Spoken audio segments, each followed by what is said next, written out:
Hola, soy Marcelo Simonetti y esto es Tilde, un podcast que pone el acento en la escritura. En el día de hoy vamos a recordar una entrevista que sostuve hace ya, yo creo que 2 años, con el escritor chileno radicado en Estados Unidos, Roberto Castillo, a propósito de este libro, La novela del corazón, que meses después sería del Premio Municipal de Santiago. La conversación con Castillo es pertinente porque por estos días en los cines nacionales se estrena una película que se llama El Rey del Ring, protagonizada por Marco Saror y Benjamín Vicuña. Una película que se basa en un libro anterior de Castillo que lleva por nombre Muriendo por la dulce patria mía, en donde él reconstruye la historia y la leyenda de un boxeador emblemático de los rings nacionales e internacionales, Arturo Godoy. Godoy llegó a disputar la corona de los pesos pesados, la misma que en algún momento tuvo Mike Tyson y Muhammad Ali, frente a Joe Louis, en dos combates bien legendarios. En esta conversación, Castillo repasa lo que fue su formación como escritor, nos abre un poco su cocina literaria y habla de la novela del corazón y también de Muriendo por la dulce patria mía. Que la disfruten. Tilde, un podcast que pone el acento en la escritura, una forma distinta de conocer a las autoras y a los autores que han vaciado su imaginario en el invento más revolucionario de la humanidad, los libros, con Marcelo Simonetti. El cuento nos da una oportunidad de realmente centrarnos en una historia y dejarnos llevar por completo. Yo sigo buscando a mi manera eso que en Rayuela se define como el kibutz del deseo. Yo creo que todos los escritores han sentido durante un segundo la sombra de ese éxtasis.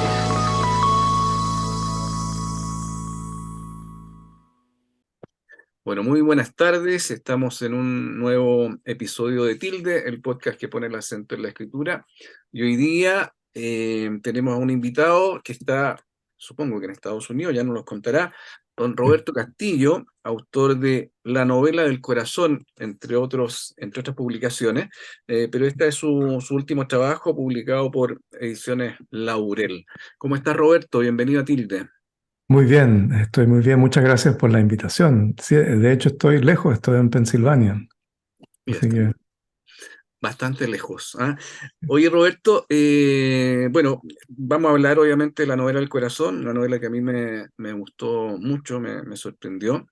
Pero como hacemos habitualmente en Tilde, nos interesa también saber cuáles son los caminos que han llevado a los escritores a convertirse en tales. Y me llama mucho la atención, conociendo, bueno, habiendo leído La novela del corazón y conociendo algunos de tus otros libros, ese imaginario que se refleja a partir de las novelas bueno, y las publicaciones en general que has escrito. Entonces, para partir con esto, quería saber en qué momento tú comenzaste a recorrer este camino de la escritura. ¿Cuándo fuiste consciente de eso? bueno, bien de chico en realidad. Yo recuerdo que mi primer recuerdo como de escribir algo, de inventar algo, de tratar de contar una historia fue cuando estaba en sexto básico en el colegio y habíamos leído Baldomero Lillo en la clase. Teníamos un profesor que era un profesor español, pero que conocía bien la literatura chilena y nos hizo leer Baldomero Lillo y después nos hizo una especie de ejercicio muy breve de escribir un párrafo como si fuera Baldomero Lillo. Y mi compañero de banco y yo nos embalamos y al final terminamos escribiendo un relato entero, un plagio en realidad, ¿no? Una imitación burda, pero que era lo suficientemente convincente como para que el cura nos acusara de plagio. Que esto no lo podíamos haber escrito nosotros, que nos mandó a la inspectoría por, por, por plagiadores, ¿no? Ese es mi primer recuerdo. Después, no, digamos, yo siempre he sido muy lector desde chico. Entonces, de ahí en adelante empecé a pensar, bueno, ¿por qué no contar historias? Además, yo vengo de una familia donde, por parte de la familia de mi madre, se contaban historias en el campo, ¿no? La familia materna, mi mamá, viene de la zona de Chillán, alrededor de Pinto, de Coihueco, esas partes, y contaban historias del campo, algunas muy divertidas, algunas raras, historias así como para hacer, para hacer tonto, como decía mi abuelita, ¿no? Para engañar a incrédulos, entonces, a crédulos, digamos. Así que por ese lado me resultó natural y además mira, estando lejos de Chile, me fui de Chile bastante joven, ya tenía 21 años cuando ya me vine para acá y he estado viviendo eh, en este país durante mucho tiempo. Y la escritura para mí fue una forma de mantener el contacto. Y mantener el contacto con Chile, con la familia, con los amigos y con esa imagen que uno tiene de la propia identidad. Entonces, para mí eso fue lo que me instó a seguir escribiendo. Oye, Roberto, me imagino que algunas de esas historias que escuchabas en el campo en Chillán te siguen acompañando o ya las has olvidado. ¿Hay alguna que en particular que te siga viva en tu memoria? Todas esas historias acompañan, ¿no? Porque no solamente, porque la cosa de contar historias, la tradición de contar historias, es que uno cuenta la historia y después uno mismo las cuenta y después las oye contar otra vez por la misma persona que te las contó originalmente. Entonces se va haciendo como una especie de dinámica, una fuerza que entonces, nada, la historia las que mezclan creencias populares, por ejemplo, con cosas de la familia, ¿no? Mi abuelo paterno trabajaba él era como una especie de administrador de un fondo y tenía parte de su vida, tenía una vida así como una vida bastante disipada, qué sé yo, que andaba en fiestas y cuestiones, apostaba, tenía toda esa inclinación así como de salirse del molde de lo que debía ser. Y en cierto momento le empezó a ir mal porque perdió cosas, perdió plata, qué sé yo. Y en cierto momento, en lo que se llamaba la Cuesta del Mono, cerca de Chillán, donde desaparecía el mono, que sí que se aparecía el diablo, el mono se le apareció y junto con esa aparición del mono también se le apareció el Señor, que lo salvó del mono y desde ese momento mi abuelo se volvió evangélico, cambió su vida. Y nada, pues, o sea que ahí esa es la historia, eso es como su historia de origen, digamos, una historia de origen, de nuevo origen, de un nacimiento nuevo. Y después historias también como la de mi abuela materna, que se crió en una posada caminera, también cerca de Chillán. Y en esa posada caminera, una mujer joven como ella tenía que arreglárselas para defenderse con todo, incluso con la boca, ¿no? O sea, con la lengua te defendía. Y ella contaba historias de curados y cosas así que eran súper, súper divertidas, pero que además tenían esa apariencia de ser una historia clásica, ¿no? Del curado que se queja porque estaba muy salado el charqui y se da cuenta que era una bosta seca de vaca que había pescado en el camino. Cosas así. Entonces, esas historias sí siempre me acompañan, están siempre muy presentes. Oye, Roberto, a los 21 me dijiste que dejaste Chile y te Sí. fuiste ¿en busca de qué? En busca de que no me agarraran preso más. O sea, en busca eh, me fui el año 79. El año 79 era un año bien oscuro. Yo entré a la universidad el año 77 a estudiar inglés en la Universidad Católica. Y me fui metiendo en cuestiones políticas. En cierto momento me eligieron como delegado del centro de alumnos, como que se abrió un poco la cosa, por otra parte era como medio clandestino todo. Y me fui metiendo en eso, también estuve también colaborando con un boletín clandestino de noticias del MAPU, en ese tiempo el MAPU Obrero Campesino, donde no había ni un obrero ni ningún campesino.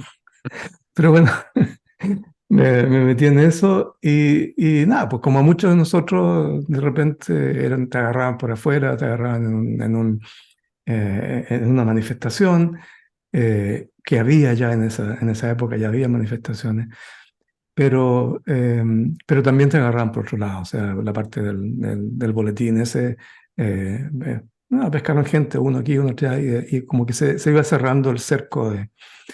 Y, y por eso, porque estaba muy difícil la cosa también en mi familia, mi papá había estado sin pega por mucho tiempo. eh, Era y con mucha suerte pude salir de Chile. Agarré un puesto en una universidad norteamericana eh, en- como ayudante de un programa de español, ¿ya? Y de ahí, en esa universidad, tomé curso, postulé para que me dejaran como estudiante normal, y de ahí me quedé, me fui quedando.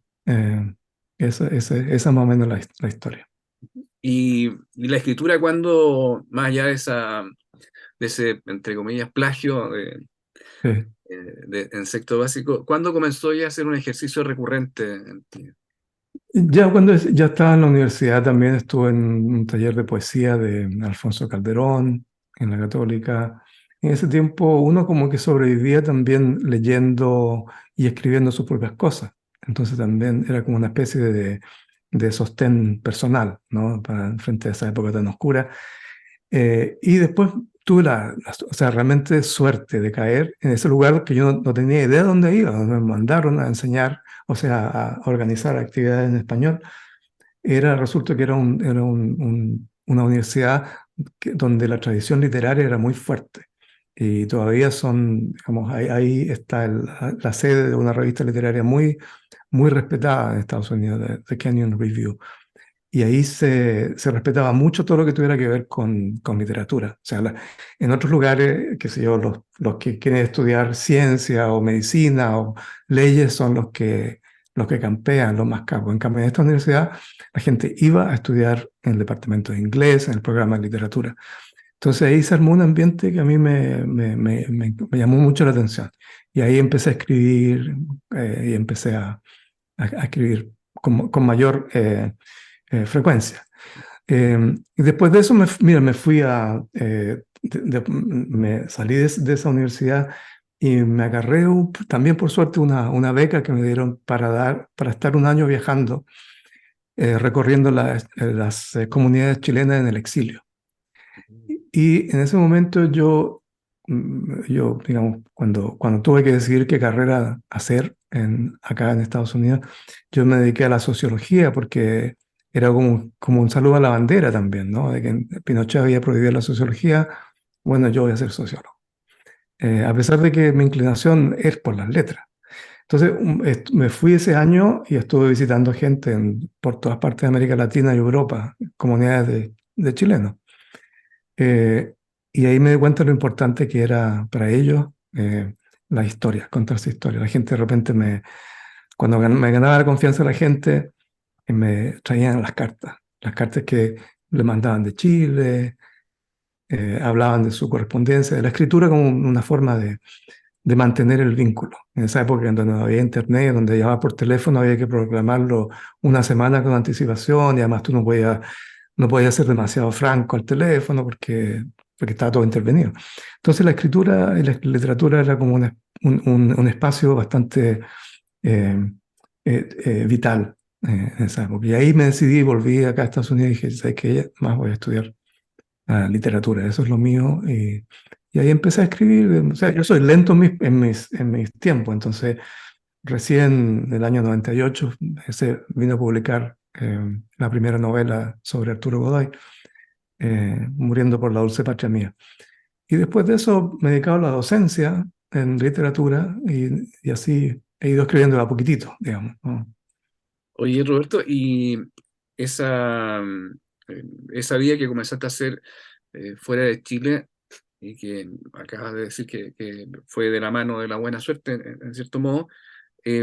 ¿de qué manera te servía también para sobrellevar la lejanía con el país o fue algo que no significó un tema para ti? No, es un tema esencial para mí. O sea, la novela, la primera novela es toda sobre eso. Eso es sobre cómo uno se imagina el país a la distancia. Entonces, yo usé me llamó mucho la atención eso de que cuando Arturo Godoy en 1940 peleó por la corona mundial con Joe Louis, eh, las comunicaciones eran lo suficientemente avanzadas como para que en Chile se escuchara la pelea en directo.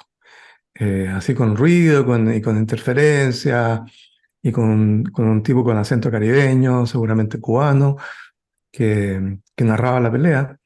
Pero la gente, además porque en la primera pelea Godoy realmente por lo menos no permitió que lo noqueara Joe Louis y en cierto momento le guapió así bien a la chilena.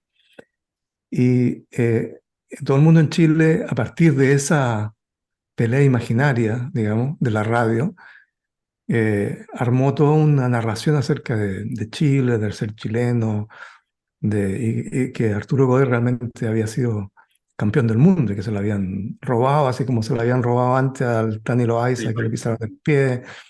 Y hay toda una serie de casis que a mí me llama mucho la atención y tratando de ver, bueno, qué hay en estas historias que reflejan una manera en que los chilenos se ven a sí mismos. Y al mismo tiempo era un ejercicio para mí de ver cómo yo podía al mismo tiempo transmitir lo que es estar tratando de contar esa historia.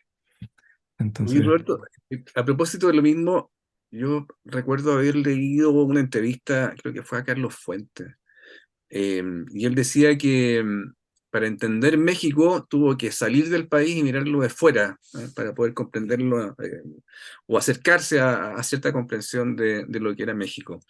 sí. Eh, ¿A ti te ha servido para entender Chile el hecho de distanciarte?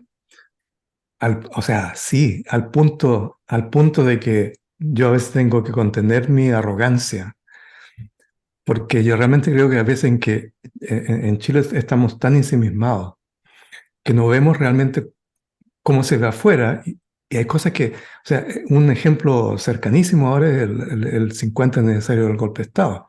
Que tú miras los medios chilenos, claro, había una gran efusión de memoria, ¿cierto?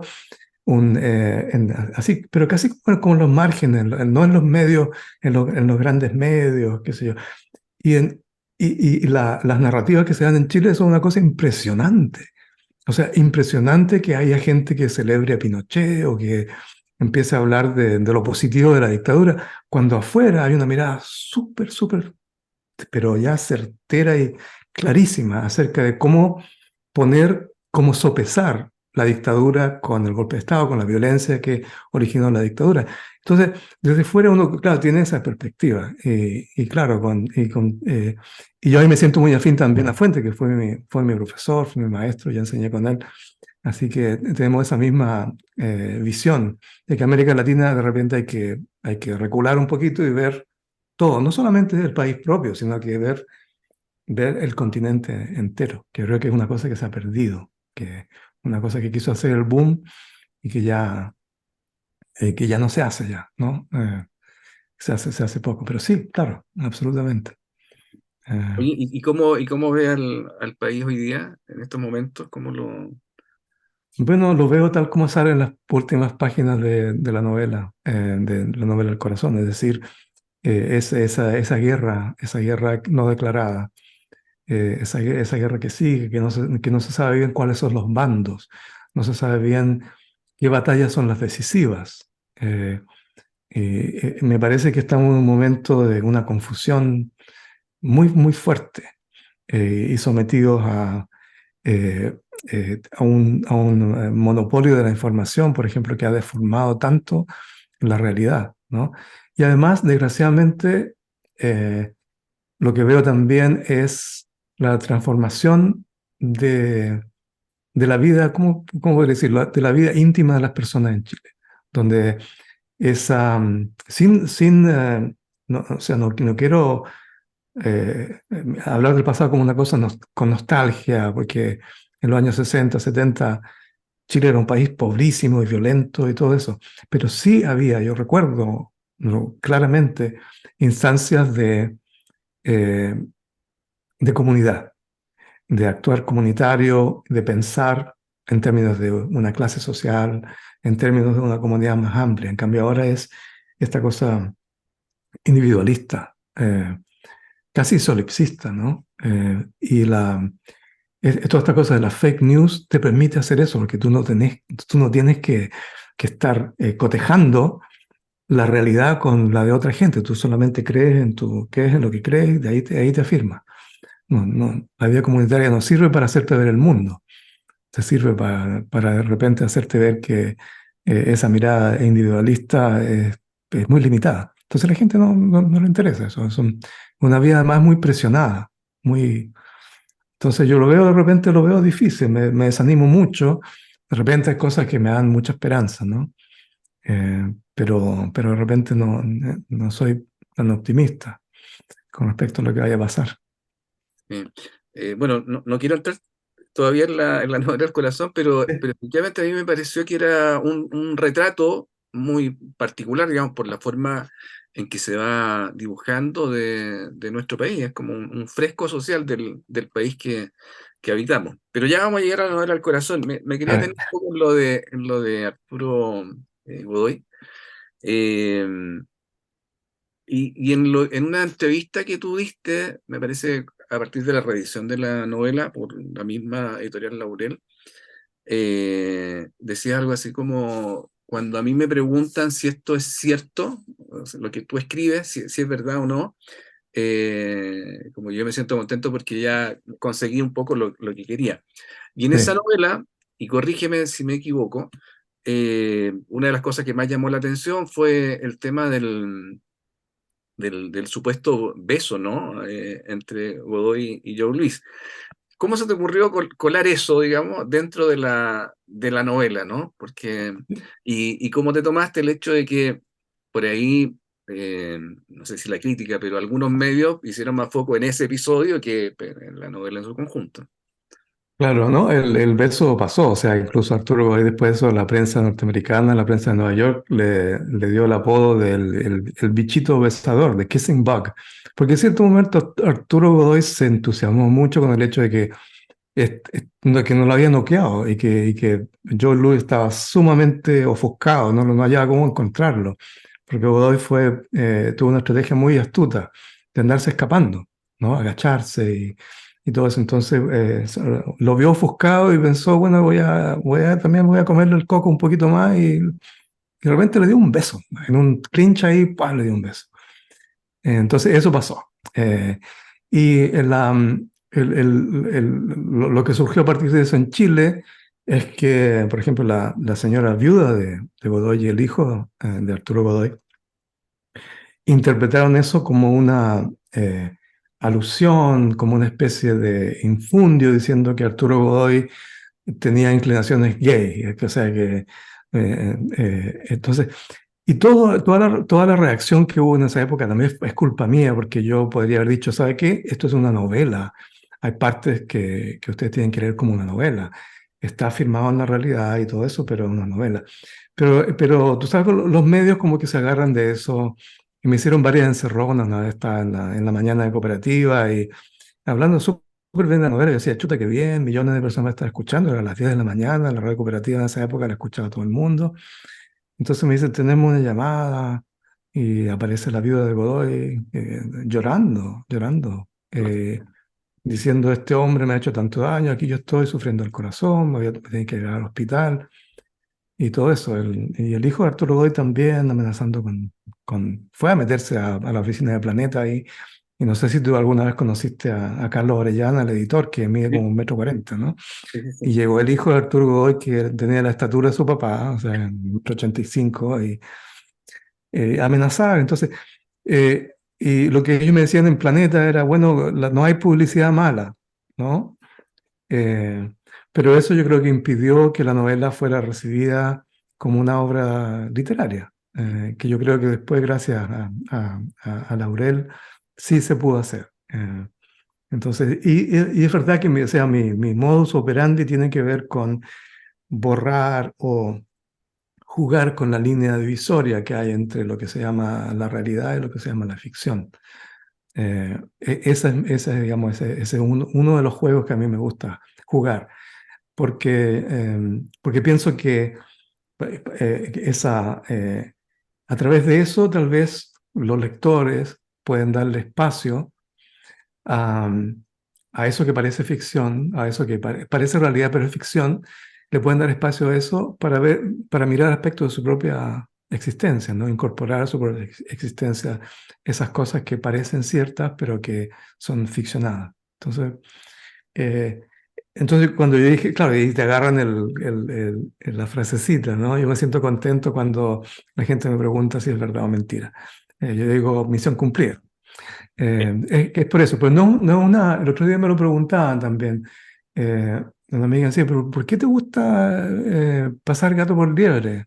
Entonces digo, no es gato por liebre, es más, hay que mirarlo más este acercamiento de la figura de la persona que cuenta cuentos, ¿no? El cuentacuentos que de repente quiere jugar un poco con la audiencia, ¿no? Quiere ver hasta qué punto están haciendo el juego, ¿no? Entonces, ese aspecto de jugar a mí yo creo que es esencial. Para mí, yo me entretengo más así, pero también creo que sirve porque los lectores así están más eh, eh, alerta a lo que puede estar pasando y cuestionen tal vez lo que se está presentando ante ellos. Sí. Esa, Sí, además que es una forma de subvertir también la realidad, ¿no? Y además que la realidad tampoco es unívoca, depende de donde uno lo mire, sí, cómo se interpretan ciertas cosas o cómo se ven ciertas cosas. sí. Oye, ¿y por qué pasó tanto tiempo entre lo que fue la publicación de tu primera novela y lo que Ujú. vino después? Porque entiendo que pasaron cerca de 15 Sí, años, no, si no me equivoco. claro, bueno, salió en el 98, es más, pues pasaron como 19 años, casi 20 años entre la publicación. Antes yo publiqué, en el 2014, publiqué una colección de Ensayos. ensayos y crónicas, antípodas, que tienen que ver con esta cosa de vivir afuera, de vivir fuera de Chile. Pero gracias a Andrea Palé y a Laurel, recuperé, entre medio yo ya estaba escribiendo, muchas de las cosas que están saliendo ahora eh, estaban siendo elaboradas ya, incluso la novela del corazón, entre ellas. Pero la distancia me pasó a la cuenta. En Chile, si uno no está ahí, es muy difícil entrar en el ambiente, que te inviten a cosas, entonces uno como que desaparece. Además, en Planeta, que es donde alguna gente me trató muy bien, como Carlos Orellana, por ejemplo, y Bartolo Ortiz, me acuerdo cómo Ortiz. se llama. Sí, Sí, ¿no? fueron siempre muy apoyadores, pero en la parte, digamos, de promoción, me dijeron una cosa que te catapultaba mucho a ti era, por ejemplo, si te ponían en el club de lectores del Mercurio. Mm. Entonces, Planeta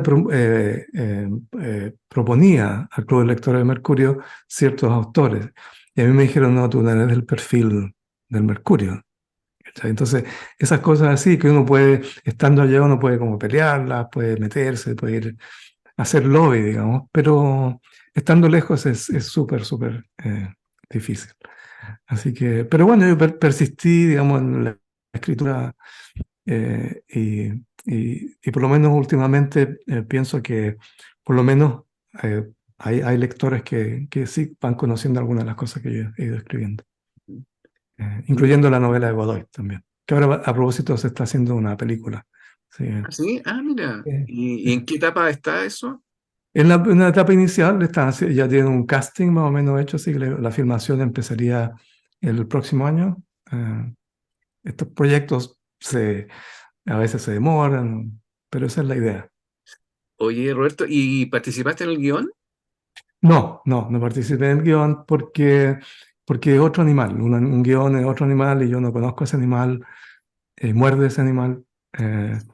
Entonces, no es lo mío. Y yo creo que además quita demasiado tiempo. Sí, no, sin duda. Y es un lenguaje más técnico, diría yo. A mí me tocaba alguna vez escribir guiones Sí, y no tiene nada que ver con la literatura, diría yo, ¿no? Desde mi óptica. claro, sí, Por lo demás, el guión muchas veces termina en el tacho de la basura del director, ¿no? En fin, esa es la otra, hay una serie de complicaciones adicionales con el tema del guión. sí. Oye, bueno, entremos en la novela del corazón, que a mí me gustó mucho. eh, Me gustó esto que fuera bien coral, ¿no? Y que prácticamente hubieran varios libros dentro del libro. Y también me gustó este juego entre la ficción y la realidad, al punto que yo también practico ese juego cuando escribo ficción, pero había veces en que me iba al Google para saber si efectivamente era o no era verdad este asunto. Sí, Leyendo a una de tus presentadoras, cuando presentaste el libro acá en Valparaíso, el 2022, sí, em, ella decía, y que claro, que finalmente es lo que uno hace, ¿no? Que se entrega al juego, finalmente, ¿no? Y sí, te deja llevar por la fuerza de la ficción. sí, Eh, pero me llama mucho la atención cómo, o sea, tengo curiosidad por saber cómo estructuraste este libro, porque es bien complejo en términos no de su lectura, sino que en la estructura en sí. Entonces, sí, quiero saber claro. qué fue lo primero, cómo surgió la idea de escribir una novela como esta. Sí, bueno, yo tenía la idea, así como el germen de la idea, cuando terminé de escribir la historia de Godoy, eh, tenía en mente siempre el caso de María Elena Peñalosa y de Nelson Orellana. Yo me acuerdo, yo era chico, tenía 10 años cuando se hicieron los primeros trasplantes, y me acuerdo la impresión que me daba, ver cómo todo el mundo estaba revolucionado, era realmente un evento nacional. Así se me ocurrió y empecé a escribir algunas cosas como más bien tipo, tipo reportaje de ficción, o podemos decirle una escritura creativa de no ficción. Y, pero rápidamente me di cuenta que eso a pesar de que me gustaba, me limitaba en lo que yo quería hacer. O sea, el bichito de escribir una novela ya se me había metido, entonces empecé a escribir cosas en forma paralela. Fíjate, entonces está la idea el primer donante en el libro, en la historia de Pedro, Pedro Luna. ¿Alguna? ¿Mm? Claro, esa historia es una historia que yo empecé a escribir como reportaje de un caso real. Está basada en gran parte en el trabajo de Fernando Reyes Mata. Es un gran reportaje. Creo, no sé si, no me acuerdo si en la revista Vea o en la revista Siete Días. En una de esas, o sea, además en esa época había plumas extraordinarias trabajando en la revista en Chile. O sea, tenía José Donoso en Ercilla, y Fernando Reyes Mata, que es un capo, realmente. Y me llamó mucho la atención, me llamó mucho la atención esta cosa del donante. El donante, digamos, cómo se hacía para que a una persona donara el corazón. No, me da mucho la atención. Entonces, sí, seguí investigando y además investigué por mi parte la historia de los trasplantes en otras partes del mundo, y estaba siempre ese punto, ese misterio para mí de cómo se conseguían los corazones. Siempre un asunto un poco escondido, a veces tal vez turbio, y, eh, y ahí me di cuenta de que esa narración de cómo se hace un trasplante al corazón, de cuáles son los elementos, cómo se consigue el corazón de repuesto, digamos. No se puede entender eso sin entender una maquinaria que está funcionando a un nivel mucho más grande. Y esa máquina tiene que ver con la sensación con la idea de modernidad en un país, esa aspiración a la modernidad, esa aspiración al salir de su desarrollo. Y ahí me di cuenta de que esas personas que estaban involucradas ahí, el potencial donante, el potencial paciente que recibe un corazón, la historia de ellos es minúscula cuando uno considera esa gran máquina que se echa a andar, ¿no? Del prestigio nacional, de la idea de Chile como una nación, como cualquier otra en el mundo que hace operaciones que son tecnológicamente difíciles, ¿no? Entonces, ahí yo dije, bueno, aquí necesito un enfoque más macro, mirar el país de una manera más global. ¿Qué es esto de los corazones? ¿Por qué lo del corazón y por qué no hablan del riñón? ¿No? Sino que ahí empecé como a tomar peso a la parte de los corazones. Entonces, eso me llevó a la otra parte del libro, el corazón de Portales, digamos, donde la idea del corazón peregrino. Así que se fueron juntando como yo diría, distintos documentos, realmente como distintas novelas. Yo en cierto momento pensé, aquí no tengo una novela, tengo 5 novelas o 6. Entonces, y al final, digamos, la audacia y el riesgo que yo decidí tomar es meter todo esto y hacer que funcionara el libro como funciona un corazón. Entonces, que tú le puedes entrar por distintas partes. Uno puede meter la mano por la aorta o por la vena pulmonar o por donde sea, digamos, y se puede entrar y cada parte tiene una parte independiente, se sostienen más o menos los libros separadamente, pero también como que forman un movimiento. Así que esa arquitectura, digamos, fue así, compleja. Además dije, ¿sabes qué? Yo pienso que, o sea, mi impresión acerca de para dónde va la novela, pienso que necesita también un regreso o no un regreso, sino que una revaloración de lo que es complicado y de lo que es difícil. Pienso que de repente que se necesita esa visión barroca que además es tan propia de la tradición latinoamericana, ¿no? Yo pienso que, y por eso me tiré así con esa confusión. Y lo que al final, digamos, la entrada a eso fue una experiencia personal en la que realmente yo estuve ahí en un trasplante y eso me dio la idea de que un trasplante no es un trasplante es una tremenda red metafórica y simbólica a la que hay que sacarle partido. Claro. Estaba revisando acá mientras te escuchaba hablar del tema de la lectura desafiante, ¿no? Que no sea, Sí, no hacer una lectura facilista. sí, Y me parece que es uno de los personajes rusos que pone en boca a él un discurso totalmente contrario, ¿no? Como, pero no lo encuentro, pero dice algo así como eh, que una novela sirve para meter consignas o algo así, y que había que ser lo más claro posible. ¿Mm? sí, Eh, claro. sí, pues bueno, que eso es interesante eso porque yo creo que por ahí se ha tendido, tal vez equivocamente, algunas editoriales, a buscar libros que sean, o historias que sean de fácil comprensión, ¿no? Muy Sí, digeribles. sí, Y en ese sentido hay cierto goce de la lectura que se pierde en el facilismo. A mí me interesa, me gustan esas novelas que por ahí nos van desafiando, ¿no? Y obligan al lector también a ir completando aquello que no está tan claro en la novela. Y creo sí, que la tuya es deudora de esa tradición, ¿no? Eh, no es una novela crítica en ningún caso, ¿no? Pero es importante leer de manera atenta para poder ir haciendo esos cruces. Que por lo sí. demás me parece que está bastante bien resuelto, ¿ah? Me gusta la vuelta que tú le das y esa coda que hay al final también me pareció bien notable, sin hacer algún tipo de spoiler y esas cosas, ¿no? Sí, sí. Claro, a mí una de las, digamos, la inclinación de complicar la cosa, eh, digamos, es lo que se dio de manera natural, ¿no? Hay otras, pero no todas las partes de la novela tienen ese nivel de exigencia. Me parece que la parte de Pedro Luna, por ejemplo, está narrada de una manera bastante directa. Es un pequeño, también un saludo un saludo, un chapó a Rulfo. Ujú. Eh, Sí, esa, esa parte, ¿no?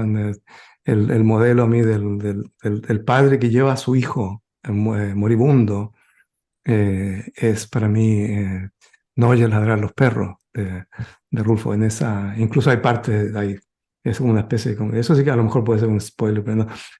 Hay partes en que hay una cita bueno, particular donde se puede reconocer.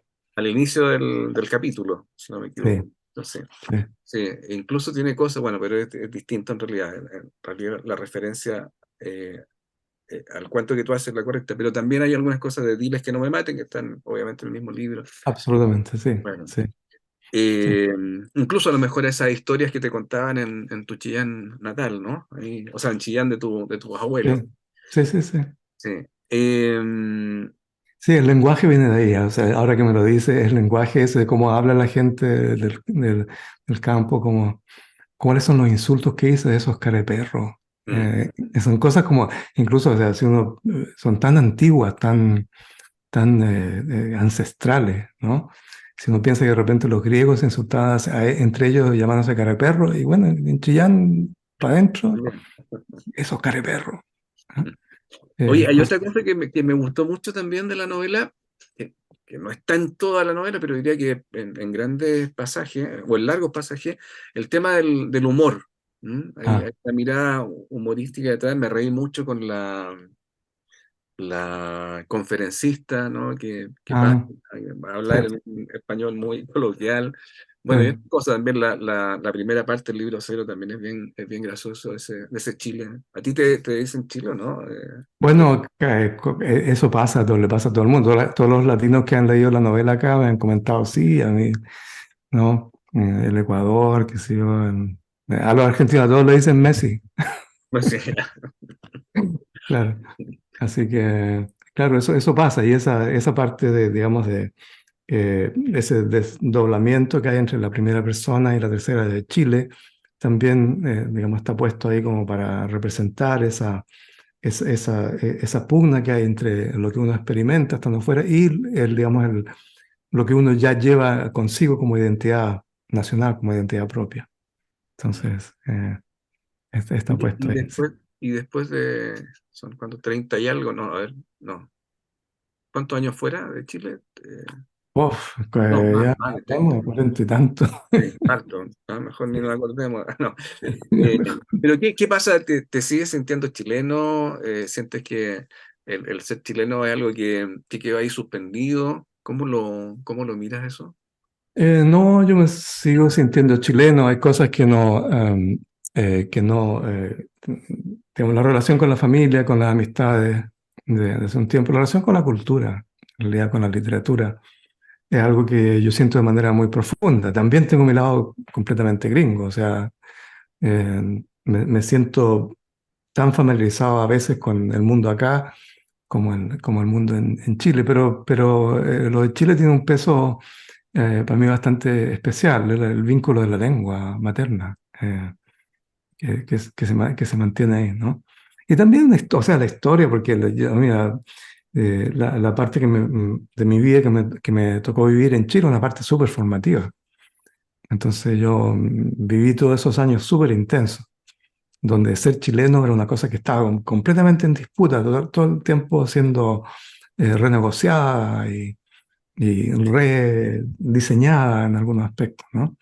¿Qué significa ser chileno? Entonces me marcó mucho. Yo me sigo sintiendo chileno a pesar de que cuando voy a Chile, la gente, yo veo que no me trata como chileno, o sea, como que me encuentran que hablo con un acento raro, cosas extrañas, ¿no? Oye, Pero, y acá también, pues acá yo no soy gringo, digamos, vivo acá. pero a propósito de eso de que en algún momento estuvo, bueno, yo creo que siempre, ¿no? Ha estado en cuestión qué significa ser chileno.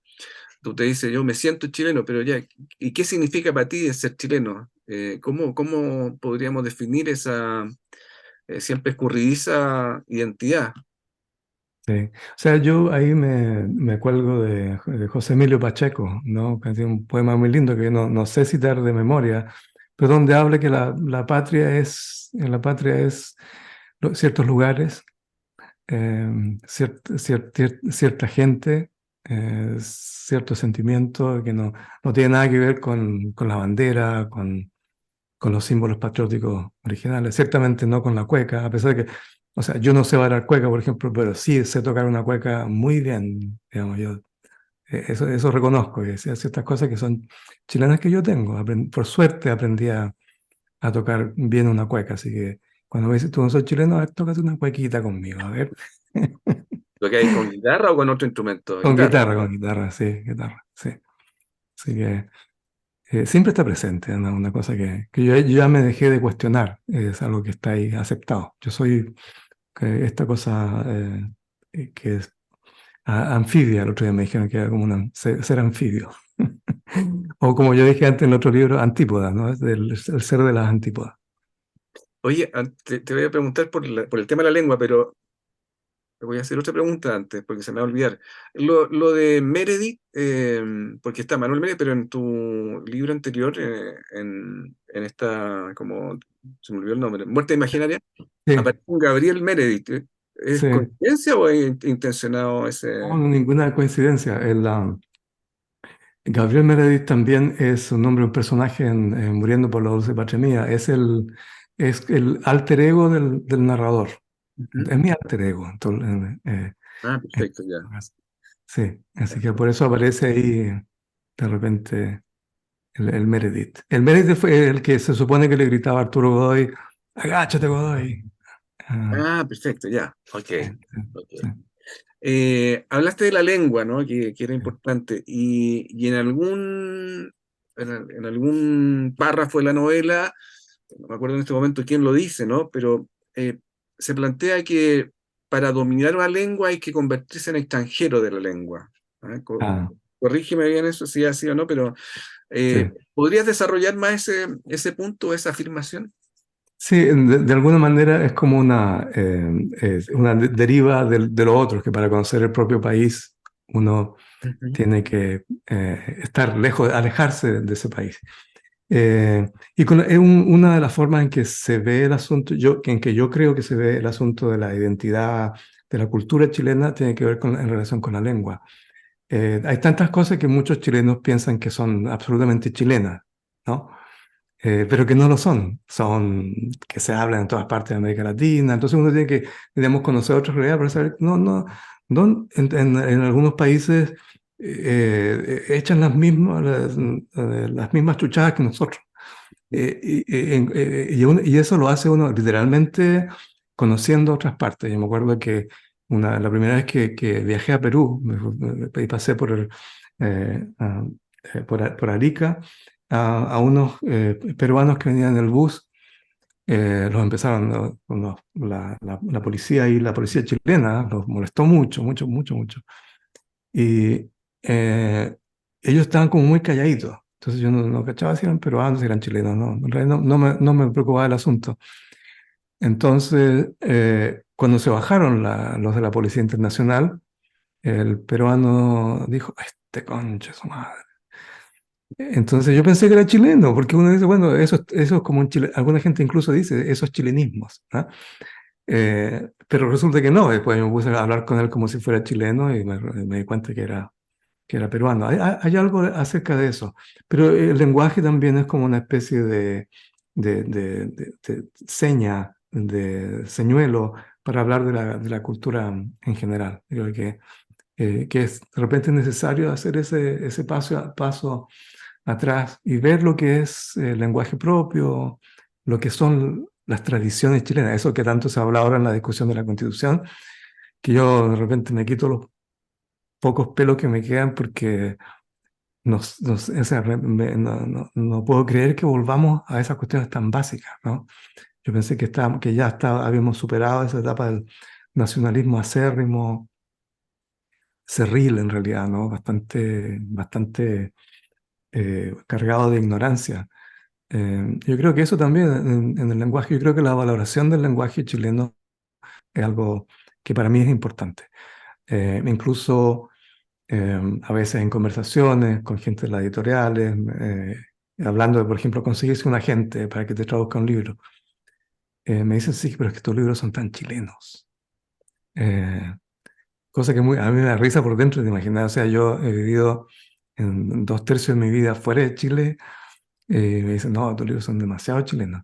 Es demasiado, lo chileno está demasiado presente. Entonces, para mí es como la parte del lenguaje también tiene que ver con cuestionar esos tipos de como facilismos, ¿no? Que yo creo que tenemos que valorar y valorarlo a través del conocimiento, no a través de consignas o cosas que resultan fáciles. Así que eso es. ¿Qué fue lo más difícil de escribir la novela del corazón, Roberto? Es agarrar la confianza como para decir: ¿sabes qué? Tírate. Esto no tienes que resolverlo todo, no tienes que hacer una cosa que no contenga estos desafíos. Vamos, digamos que había convencerme mismo que había cierto sustento Y ahí, por ejemplo, ahí yo agradezco mucho el ojo y el apoyo de una buena editora como Andrea Palet, que te da toda la confianza del mundo, te da todas las indicaciones y las sugerencias de una manera súper respetuosa, pero al callo. Entonces, eso ha sido un privilegio, una suerte para mí trabajar con ella. Eh, y ese creo que fue la parte. Y lo otro también, decidirme a escribirla. Me decidí en pleno estallido social que, que lo que había escrito tenía que salir, eh, porque sentía que ese momento era un momento tan decisivo en lo que iba a pasar en Chile. Así que eso fue la parte más difícil, de cómo atreverme, decir, ¿sabes qué? Sí, dale nomás. Oye, yo te decía que cuando estaba leyendo la novela, eh, en todo momento sentía que había un retrato, un fresco social de nuestro país, ¿no? Y de todo lo que, de todo el tema de la dictadura y cómo esa situación, o digamos esos años, mejor dicho, nos han marcado. Sí, Eh, y en la novela se plantea también una situación de guerra, ¿no? Que sí, va ocurriendo esta, distintos pasajes de la historia de la novela del corazón.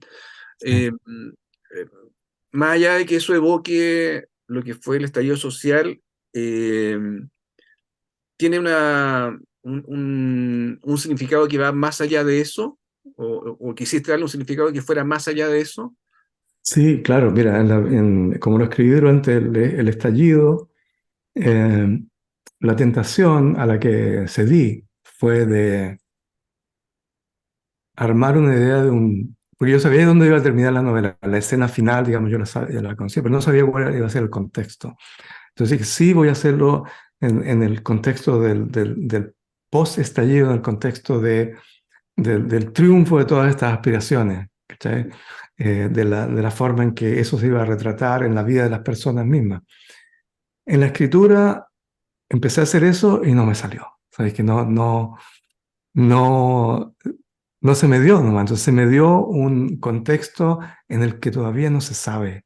Y yo realmente, una de las cosas que me hablaba de lo difícil, para mí fue súper difícil de salirme de esa fantasía, como de una fantasía casi juvenil de liberación, de catarsis nacional.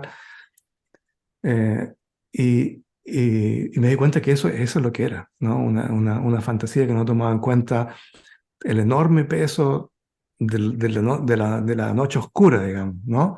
Del lado oscuro, de la parte más autoritaria, más conservadora de Chile. Entonces quedó al final de la novela esta idea de que todavía la guerra continúa, ¿no? Hay una guerra y no se sabe bien quién es quién y en qué lado estamos en cualquier momento. No se sabe bien quién está incendiando esos cerros, no se sabe bien quiénes son los que están cantando la canción nacional al final a fin de año, digamos, en Valparaíso. Y Entonces, no, dale, dale, perdón. sí, no, entonces esa confusión fue, lo creo que yo ahora digamos, me digo, digo que qué bueno que lo dejaste ambiguo, porque Chile, digamos, no se soluciona en 2 años. Sí, de hecho, en algún momento Ariosto me parece que es el que dice, le dice a otro, que Chile cambió, o algo así, ¿no? Sí, sí. Y en ese sentido, o sea, tú la novela la terminaste de escribir, ¿cuándo? ¿Cuándo entregaste el manuscrito? Lo entregué como en marzo del 2021. Ok, ya. Sí, sí. Claro, fue antes del plebiscito, del rechazo, eh, y claro, pero después digamos, del estallido, en plena la primera convención, eso fue. Sí. ¿Y cómo te tomaste lo que pasó con la primera convención? Bueno, para mí fue un golpe fuerte porque yo esperaba que todo lo que había digamos, de voluntarismo y de exceso en la primera constitución propuesta, de alguna manera que la gente entendiera que eso era cosa de una negociación que después se iba... Pero que los pilares de una buena constitución realmente plenamente democrática, yo creo que estaban ahí. Así que para mí fue bastante duro, y es duro ver lo que está pasando ahora. Vamos a terminar con una constitución que es peor que la de Pinochet. Entonces es extraño. Eh, pero a mí, digamos, una cosa que fue gratificante para mí fue esa cosa de no haber cedido a esa tentación facilista de declarar un triunfo que además no, era una quimera, eso era lo que era. Si uno considera realmente la historia de Chile, ¿no? Sí, no, pero eso yo creo que está muy bien conseguido, ¿no? Ese como telón de fondo de una guerra que sigue. El otro Sí. día me tocó ir a un conversatorio en un barrio de Santiago, eh, cerca de donde estaban los cordones industriales en el sector de San Joaquín, Ah, ya. y a propósito de la conmemoración de los 50 años. Y había una señora que decía eh, que ella consideraba que lo peor de la dictadura había sido, entre otras cosas, que la dictadura sigue existiendo hoy día, digamos, o sea, como que ese modelo quedó instalado de alguna forma, ¿no? Entonces, Sí. quizá eso tiene relación un poco con lo que tú decías, ¿no? Que seguimos viviendo en una lógica que no se corresponde con los tiempos democráticos y con todo lo que supuestamente habíamos evolucionado.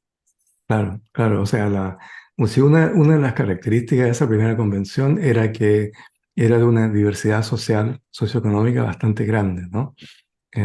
Entonces, y tuve ahora los comentarios de gente asociada con los amarillos, donde dicen, bueno, qué sorpresa que ahora tengamos una constitución que está, o sea, una propuesta que parece ser tan mala, siendo que esta gente tiene cara de buena gente. No son los rotos de antes, digamos, ¿no? Eso es una cosa tan chilena, el clasismo chileno, la división de clases chilena. Por eso la parte de la historiadora Cuica, que va a Estados Unidos a hablar sobre Chile, por eso también me interesó mostrar cuáles son los distintos lenguajes que se usan en Chile. Eh, eh, que está no solamente dividido por clases, sino que también por lenguaje, por alusión, por maneras, por formas de hablar y formas de plantarse frente al mundo. Ah, así que, Roberto, ¿qué estás leyendo ahora o algún autor o autora que haya descubierto en el último tiempo que te haya gustado mucho, que podamos recomendar?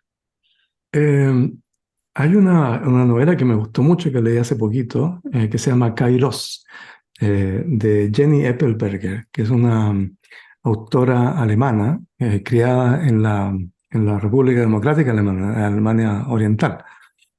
Y me gustó mucho porque es un retrato distinto de la transición entre cuando cayó el muro y se acaba el proyecto socialista en Alemania. Porque generalmente está vista del lado alemán federal, digamos, de la Alemania que ganó, digamos, pero que tiende a ser medio caricaturesco en algunos aspectos, ¿no? Eh, y esta novela te da un poquito más de balance. Está muy bien escrita, es muy linda. Eh, eh, para mí las novelas que son como alegóricas tienen un atractivo especial.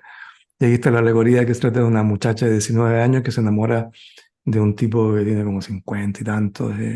Y como ese amor está destinado a una serie de desilusiones y de violencias también. Entonces, esta relación de amor se va desintegrando al mismo tiempo que se desintegra el mundo en Alemania Oriental, ¿no? Así que la recomiendo muchísimo, ¿no? No sé si esté traducida al castellano, pero es una novela realmente preciosa. Muy, Vamos muy a buena. buscarla entonces. Sí. ¿Está en algún proyecto nuevo o todavía Sí, no? tengo un par de cosas en carpeta. Uno es un proyecto de no ficción. Voy a tratar de mantenerme en ese aspecto. Es una reflexión, una investigación acerca de la casa en que estoy viviendo. Una casa antigua que pertenece a la universidad y que por generaciones ha sido ocupada por distintos profesores, profesoras. Entonces estaba como investigando la historia de esto y me he encontrado con muchas sorpresas muy increíble. Así que eso es mucho más limitado. Y lo estoy viendo si lo voy a escribir en inglés o en castellano. Empecé en castellano, pero esta historia me está pidiendo, pero así, me está golpeando la puerta del inglés. ¿Y sería el primer texto en inglés como para publicar? ¿O ya tienes? No. Hace como el 2019 me dije a mí mismo, chuta, a lo mejor no te la puedes en inglés.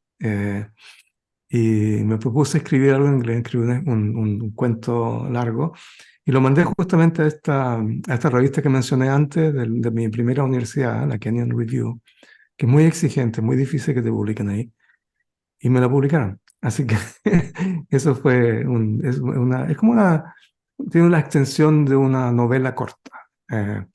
Entonces, pero porque el lenguaje mismo apareció un personaje que realmente sería imposible de traducir para mí. Entonces, O he sea, encontrado también material. la veremos primero publicada en inglés, me imagino, y luego hacer una Sí, traducción, ¿no? sí, claro. Así que, y otra novela que es una novela como más es más juguetona, es la novela en la que es una novela argentina. En la carpeta se llama la novela argentina. No voy a revelar más detalles. Ya. ¿Pero tú viviste allá o no? ¿En Argentina? No. Le digo novela argentina porque los protagonistas principales son argentinos. Ya, pues lo dejaste bien ahí expectante, con ganas de que se publiquen luego esos proyectos, que lleguen a la letra impresa. Sí, bueno. Roberto Castillo, bueno, mucho gusto primero en conocerte, porque yo no te conocía personalmente.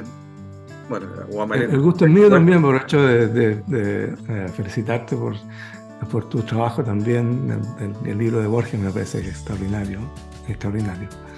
Y también porque indirectamente, bueno, conozco a Fran Yáñez y tu colaboración sobre el libro sobre Marta Huerte. Sí. El libro que quiero mucho por lo demás, lo mismo que a Fran. Así que no, gracias por haberte tenido en Tilde, gracias por darte el tiempo para conversar. Y nada, pues como te decía, a esperar esos proyectos que están ahí en desarrollo para que vean la luz. Muchas gracias. Bueno, también voy a estar en Chile para la furia del libro. Así que entonces, ahí nos vamos a ver. Okay. Muchas gracias, Marcelo. Ya, Roberto, nos vemos. Que estés muy bien. Chao.